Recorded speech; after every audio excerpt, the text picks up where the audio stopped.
grew up here, and I think it's interesting because when I was a kid, Punta Gorda was a very sleepy place. It was very nice and very sweet, and the people were great, but it was a little slower pace and a little quieter, and there wasn't always a lot going on. And I am so proud of the city that we live in today, and I'm so proud to be a part of it, because the phoenix that rose from the ashes of the hurricane is really a wonderful place to live, work, and play. Thank you all for coming. This is really exciting to see this kind of a turnout. Yeah, it's just amazing to see all of you here. It's hard to imagine that this little organization started in 2005 in response to a hurricane, and now we're not in development and recovery anymore. We're a grown-up city again with lots and lots on our plates. Team is all about volunteers. That's what we do. I just try and stay out of the way most of the time, because most of the good ideas and most of the projects that we do are ones that come right from our volunteers. We have people that come and volunteer for one day. They come and they paint your heart out, or they volunteer for the day for pedal and play. And we have people that work on committees that volunteer all year round. We have snowbirds who come and go and they still volunteer. We have people that volunteer for 2 and 3 jobs. It's just an amazing organization. We have a great culture. We treat each other well. We're grateful to each other. We have an incredible working relationship with local government. I mean, the city of Punta Gorda really is our best friend. The master plan that was written in 2005 was a guiding document. We gifted it to the city in 2006, and it became the philosophical basis for the land development regulations that were written at that time. But then in 2009 and in those years, nobody was building anything or talking about building anything. And so there really wasn't much to do in that regard. That's when we got into gardens and bikes and all sorts of other interesting ways of getting into trouble. But it's not 2005 anymore, it's not 2009 anymore, it's 2017. And we're faced with new challenges around development. It's really an important subject that we think it through well. We get concerned sometimes when we go to public meetings that people are protesting things that aren't even being proposed. We think it's really important that people have accurate information about what is being proposed. Then it's really important that people do express their opinion in a civil and dignified manner. That's what America is about. So we are proposing that this evening kick off a series of conversations that we would like to help lead about development. Tonight you're going to hear from 2 gentlemen who really know a lot about this topic. Howard Koenig has been the city manager of Punta Gorda since 2005. I've asked Howard this evening to talk a little bit about the background of economic development and some of the things the city is thinking about right now.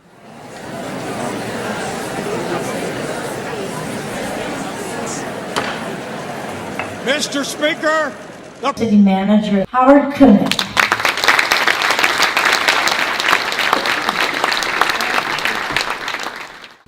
That's the bridge coming into Fort Myers. Now, that may work for Fort Myers. We're not here to talk about Fort Myers. They may love that type of a look. They may love those skyscrapers that they have built there. Fine, that's them. That is not us. That is not what we're talking about. So what are we talking about? This is city center. This is where we're focusing on discussing with our community, our residential, our business sector, changing some of our codes regarding building height. Right now, what is our code? Our existing building heights that we have downtown is anywhere from 1 to 5 stories. That's what you see, 1 to 5 stories. You are allowed, per our code, every property can go 5 stories if they want to. Every single one. 5 stories, about 50 feet. Every single one can do that in the city center area. And that's all we're talking about right now. And these codes, as Nancy mentioned, go all the way back to 2005, after Hurricane Charlie. Those are the vacant properties in city center. And when we're talking about our new building regulations, we're talking about just these vacant properties. Not all of city center would qualify for the types of codes changes that we're talking about. Just these few properties is what we're talking about. And you can see some of those locations. You go over the bridge, the first one near the water, that's the 4 Points. 4 Points still has some vacant property there by the tiki bar. City Marketplace, you can see that. That's an L shape because the hotel's going up, but then there's the other side to City Marketplace. That's developable. We're not talking about the entire city of Punta Gorda when it comes to building height in downtown. And what are we talking about? Well, maybe instead of 5 stories, maybe we go to 6 stories. And by going to 6 stories, folks will require them to do not straight up, but architecturally do a setback and have maybe canopies, wider setbacks, sidewalks, for some rain protection, some architectural enhancements in order to go, instead of 5 stories, maybe go to 6 stories. But that's what we're talking about. We're not talking about what we would consider, and what I think you might consider to be high-rises. That's not us. We think this could be us, to promote a different architectural style on those few properties downtown. We still don't think we should just sit back and do nothing and let others tell us what our future is going to be. We think we need to take the reins and decide on our own future. And that's what's called branding. And that's the process we undertook, because by sitting there and doing nothing, we will not be able to thrive in the future. Now, many of us understand the importance of future growth. And when I'm talking about future growth, I'm talking about appropriate growth. What's appropriate for our city? We don't want it to threaten what we feel is the small town charm here. We feel it can go hand in hand. Why is branding important? We think by putting together an appropriate brand, marketing yourself, and getting out there and putting that message out there will aid in the appropriate growth and investment that we need, and will help us come closer to eventually creating a strong year-round economy, attracting some new businesses, increased tourism visitation. Some people may like that, some people may not. There are some people I know very well who move into the city and they want to close the doors. And when I say to them, well, how did you get in? Suppose they closed the doors and didn't let you in. I can say that because one happens to be a member of my family.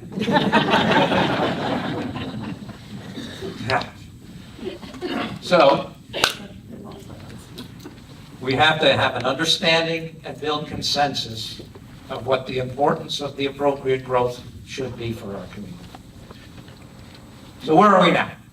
We've adopted a new brand and a new logo and a tagline. City Council has voted unanimously to approve it and to start implementing it. And we've begun the process. We have our new communications manager on board. We have Aqua Consulting on board, who is assisting us with it. So we're rocking and rolling. You will soon be seeing, by the way, that's our new logo. And our tagline is Florida's Harborside Hometown. We'll soon be rolling out our new business cards, our new trash trucks.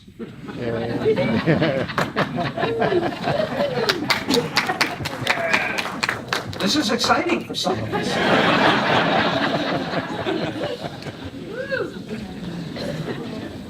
But you're going to see these symbols and taglines out there. We're going to start promoting it, slowly but surely. It's about improving our tax base, bringing in new business, helping the economy. We're going to be defining some clear messaging, who we are and what we want to be, such as the appropriate growth strategies that I mentioned earlier. There you go. Thanks, Howard. Let's give Howard a round of applause.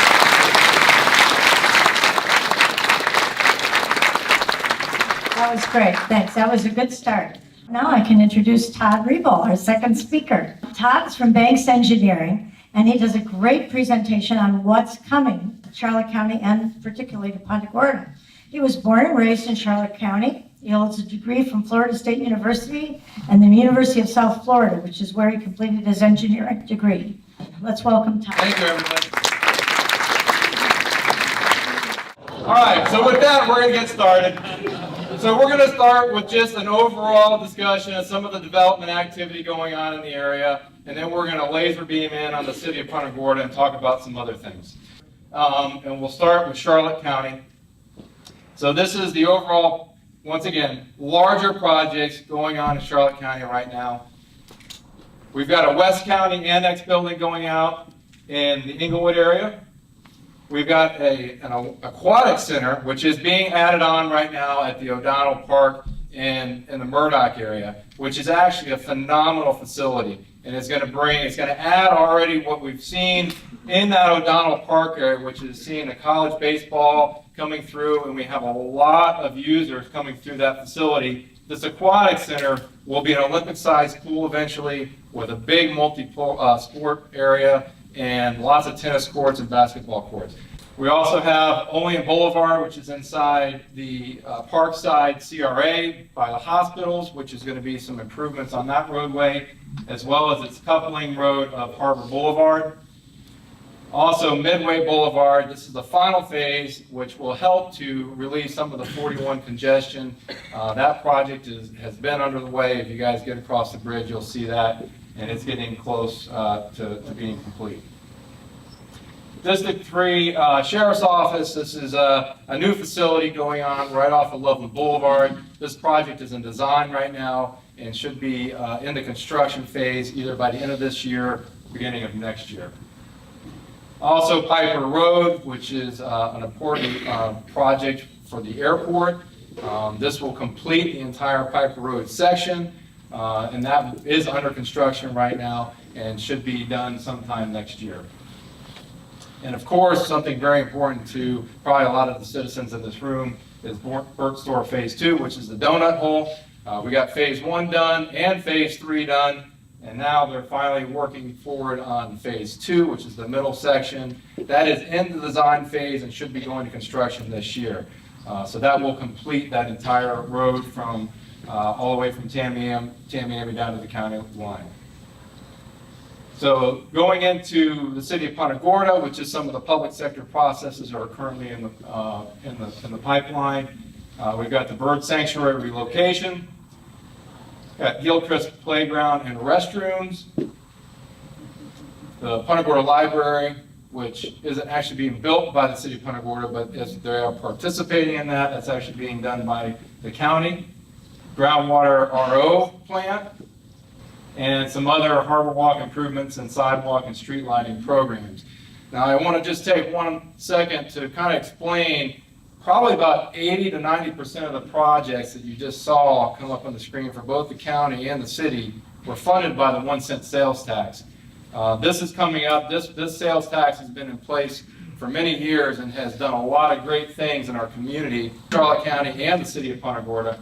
And that's going to be coming up in 2020. It is a great funding. It is a way for us to get some capital really from our visitors. They say that it's about a 30% reduction on our costs because it's paid for from anybody that comes through our community instead of just our residents that live here. So it's a good way to piggyback on some of our visitors and let them help share the burden of some of our infrastructure. All right, so we're going to go through some quick projects in the private sector. Once again, just on a global basis in Charlotte County. We've got a project that has garnered a little bit of attention right now. It's the fishery rezoning, which is right before you turn onto the Boca Grande Causeway. This project is going through the rezoning process right now, which is basically redeveloping the fishery property that has the old fishery restaurant and some of those other old buildings, and there's a proposed new mixed-use development going in there. Ion Lake Estates, which is a 400-unit single-family development, is currently under construction. Murdoch Village, of course, everybody's probably heard a little something about that. That is a 450-acre project which is going to have an assortment of housing from multifamily through single-family and some other great road and park improvements. Kmart redevelopment. In my opinion, the Kmart facility has been kind of an eyesore for many years because it just really was done in old codes. Matter of fact, as you may know, that is the actual project that created a lot of the landscaping codes that we currently have in Charlotte County because they literally clear-cut everything out there. So this is being redeveloped. It's going to be turned into a couple other, they're actually chopping the building up into smaller retail buildings internal, and then they're actually going to make some out parcels, some restaurants and things like that. So it looks interesting. I have not seen any names of users added on plans yet, but it is in their process right now. Wawa has declared war on Southwest Florida. They're coming everywhere. We've got this one that's in Charlotte County under construction. And then we've got the Springs of Port Charlotte, which is under construction. This is an apartment complex off of Peachland and Veterans right at the corner there. That's a 252-unit apartment complex. We've got Sunseeker Resort right across the river. And then we've got Creekside RV Phase 2, which is going to construction right now. So they're going to add more units, which has been very successful. Tucker's Gray development, which is a project that has been underway in one format or another since about 2003. It finally has some real cash behind it, and this project is going through the rezoning process. It will be a mixed-use development with some residential and some commercial. Of course, Babcock Ranch, which is way over here about the life preserver. But they are moving full steam ahead. This project has actually been very successful. They're selling a lot of units, and if you get a chance to go out there, it's a pretty impressive facility. Harbor McNew Rural Community, which is a project that's literally right at the county line. It's a 1,500-acre piece of property that's going to have, it's a proposed mixed-use development with a lot of residential, and that has got a lot of planning associated with it, but it is moving forward. I pulled this. This is just an interesting map that you can get on the Charlotte County website. It's a repeating 6-month permits that have been pulled within the county. This does not have city permits. This is just county permits. But it just, I think, gives a good indication of kind of where a lot of the single-family home permits are being pulled, which you can see.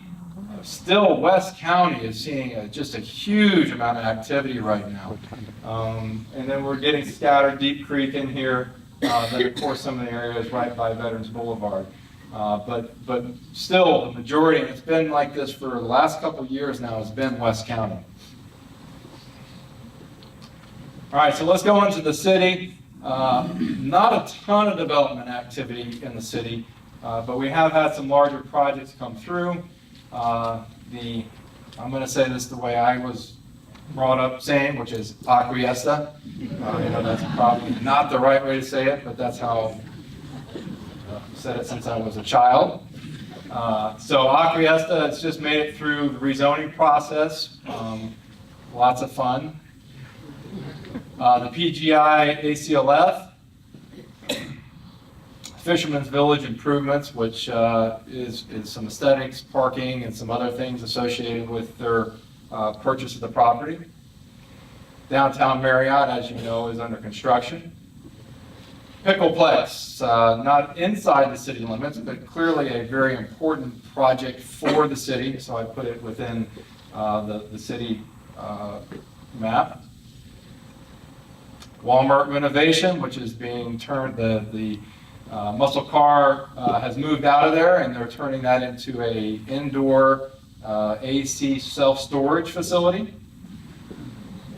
And then, of course, the Wawa is coming in at the corner of Taylor Road and Jones Loop. Really? Yes, that's currently in design, so I don't know if they've submitted yet. Wawas are coming everywhere. And then the Muscle Car City relocation, which is going to the old Sweet Bay, so they're going to relocate down to there. Okay, so moving forward in the city.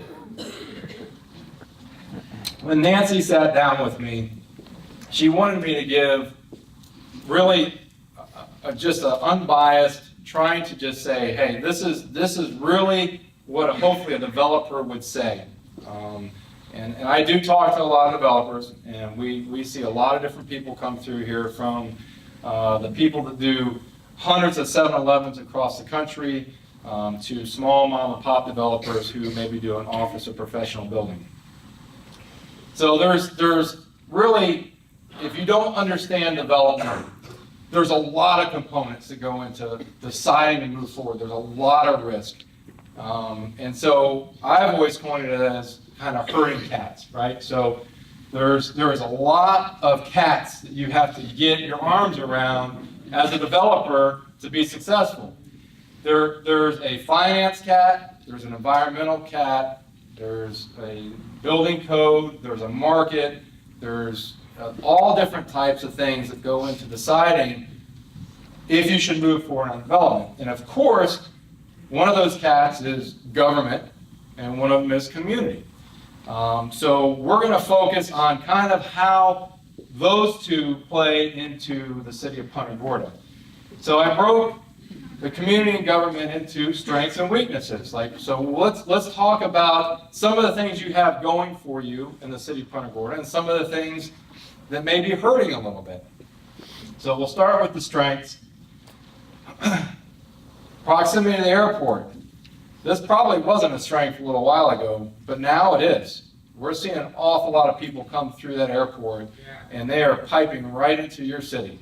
All right, so that's a very, very big strength. Community amenities. Lashley Park, Visual Arts Center, Event Center, the list goes on. You guys certainly have your fair share of great community amenities.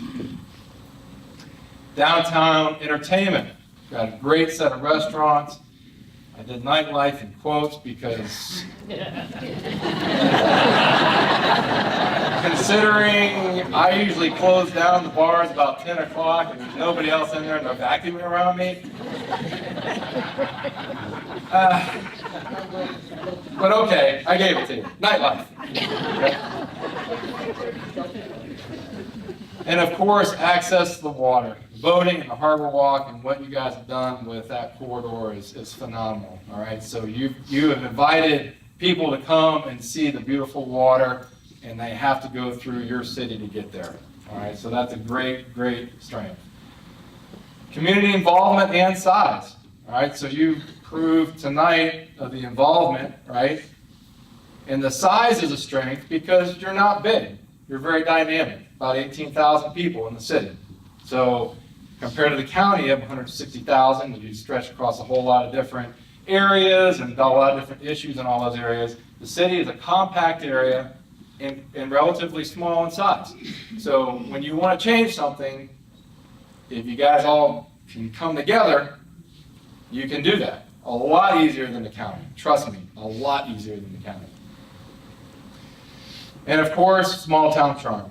All right. Now, this is a kind of a, just want to let you know, if you haven't lived here forever, this is a new thing. And I think Eric probably said it best. Downtown Punta Gorda was not a whole lot of fun to come to when I was growing up here. All right. It was not sexy. It was, I came to downtown to go to Alan Ogle's bait and tackle store. That was it. All right, so let's take out some weaknesses now. We've got a seasonal, homogeneous population, okay? These aren't necessarily saying that you're doing something wrong. These are just, here's what a developer is going to look at. All right, so we've got somebody who's in the retail industry is going to go, so what am I supposed to do during the summer? Am I supposed to close down or have a sale every weekend of 50% off? Okay, so that's a problem. We have some restrictive development codes, and Howard kind of talked about those a little bit, and it's good that the city's looking at these things, but height and parking, all right? So developers are always looking to maximize the property, and it really helps when you have a little bit more flexibility in codes to do that. Now, there's a balance to that, obviously. We can talk about that later. But it's important to try to provide alternatives, because nobody likes to go through variances, because that is painful. Perception of not being developer-friendly. I struggled with putting this one in, but I thought it was important to talk about. All right, so it's sometimes, in today's world, it's a lot easier for developers to find things about cities or communities without even going there. Because next door, YouTube, Facebook, you name it, right? You get these big crowds that come out and boo developers or boo development and don't want things to happen. It's very easy to find that. And you will never even know that people are looking, because they don't have to come here anymore. They don't have to see you to see you. And you got to always remember that. So this whole branding process is a very important thing. It's important to get your story out so people can see that it is a development friendly. And when I say that, I'm not saying give away the farm. I'm just saying that it's important to see community support when good projects come forward. Market versus community expectations. This is also a tough one. I love the city, born and raised in Charlotte County, but just remember that we don't get to tell the market what it is. All right, so the city, don't overestimate who we are and where we live. Just recognize we have our little niche, and we're very good at doing that, but we don't get to tell who should come in and who shouldn't. We have to be accepting to good projects under a sustainable growth initiative, but we got to be real careful to say, oh my God, we don't like them, get them out of here, because that translates to other areas. Lack of generational vision. Raise your hand if you were born in Charlotte County or the city of Punta Gorda. Okay. Everybody else in this room calls somewhere else home. Okay? And your vision of what home should be is different than everybody else. And so that's a hard thing to overcome, because it's important to understand that we all come from different places, and we all want to try to turn City of Punta Gorda into that. But it's sometimes difficult to do, right? So it's important to understand when we lose that generational vision of grandpa sitting around the fire saying, you know, I remember this or I remember that. We don't have that. I've seen the change, Eric has seen the change over the years. We didn't have them all. Well, you're younger than me. Maybe you have them all. I didn't have them all when I was younger. So there's a lot of things that have changed. All right. So once again, not anything anybody did. It's just a reality. Resistance to change, which kind of goes to the perception of not being developer friendly, which is just sometimes if something comes up. And you know, Howard made it in his height thing. I know that when you say the H word anywhere in Charlotte County, City of Punta Gorda, people get real scared. And so it's important to just say, okay, let me at least understand it. Don't just start throwing battle axes at people, because there are some benefits to it. Mixed message. I talk to a lot of people. Once again, I was born and raised here, so I talk to a lot of people that come in, and it's funny how I will talk to some people who will say, man, I wish we had more restaurants and we had more things to do. And then I hear somebody go, I want everybody to leave. So, the traffic's so bad. You know what I mean? Yeah, I can understand that, but it is a mixed message sometimes. So it's important to try to kind of wrap our arms around what we're trying to say and what we want to be. Another negative is size of parcels. Howard did a good job of showing you the downtown city area. Man, those are postage stamps. From a developer standpoint, when you go through the processes that we go through, from the engineering, design, permitting, architectural, all that stuff that you have to do, whether you're a half acre or 1,000 acres, it's basically the same process to a certain degree. There's a lot more efficiency in large projects like the Loop or something like that that will have a lot of efficiency, master planning, which will make it a lot easier than plugging and playing into the very small area. So you have to understand that going into those small parcels puts the developer at risk already from a size standpoint of the project. Don't force the market. It will come. It will happen. Have everything in place so when it does, you get what you want out of it. That's the important part. But just stay patient. I want to thank everybody that came out tonight. Let's take a moment, thank our speakers.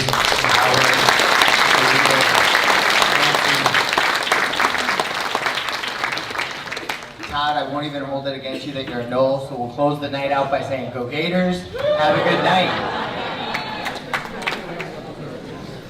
One in every crowd.